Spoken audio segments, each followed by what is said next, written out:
if you're going to fight war. You want to be up top looking down with hardened conditions. This is what Jesus is talking about. You see, people have got to be ready to take swift and decisive actions to escape the horror.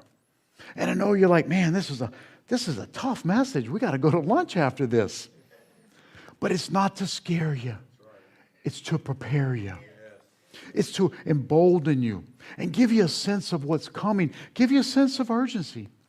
I want you to even think about people that you've not shared the gospel to. People that the Lord's put in your place and given you a prophetic word to give. And you're like, no. What they going to think about me?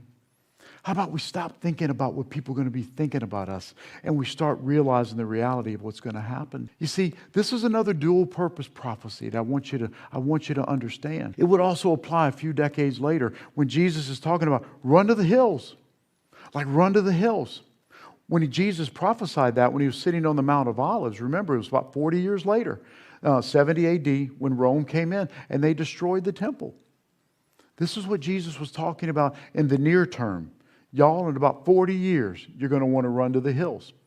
This is what he's talking about come the end of times. It's now been a couple thousand years. Still the same prophecy, still the same word, still the same calling to be prepared. You see, it's going to apply at some point in the future. And every second we pass by, we're 1 second closer to that moment. It's going to apply as the end times begin. When's the end time going to happen? Jesus told us.